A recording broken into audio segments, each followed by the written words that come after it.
প্রিয় কোরিয়ান ভাষা শিক্ষার্থীবৃন্দ, আসসালামু আলাইকুম রহমতুল্লাহ। আশা করি আপনারা সবাই ভালো আছেন। আজকের ক্লাসে আমরা শিখব কোরিয়ান 7 বারের নাম। তো আপনারা যারা আগামী কোরিয়ান ইভিএস টপিক ইউবিটি পরীক্ষা অংশগ্রহণ করতে ইচ্ছুক, তাদের জন্য এই ক্লাসটি খুব বেশি গুরুত্বপূর্ণ। তো আপনাদের ইউবিটি পরীক্ষায় বার সংক্রান্ত প্রশ্ন থাকে, তাই ভিডিওটি না টেনে সম্পূর্ণ ভালোভাবে দেখুন। তো প্রিয় শিক্ষার্থীবৃন্দ, কোরিয়ানদের বার শুরু হয় রোববার থেকে।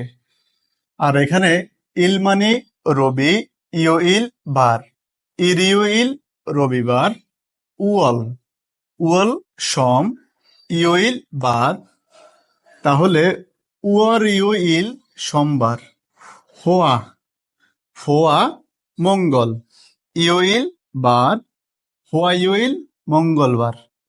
সু সু বুধ, ইল বার, ইল বুধবার। মুখ বৃহস্পতি, মুখ বৃহস্পতি, ইল বার, ইল বৃহস্পতিবার। খুম শুক্র, খুম শুক্র, ইল বার, ইল শুক্রবার। থো শনি, ইল বার, ইল শনিবার। তো প্রিয় শিক্ষার্থীবৃন্দ, আমরা পুনরায় আবার চেষ্টা করি। ইল রবিবার, ইল সোমবার, ইল মঙ্গলবার, ইল বুধবার, ইল বৃহস্পতিবার, ইল শুক্রবার, ইল শনিবার।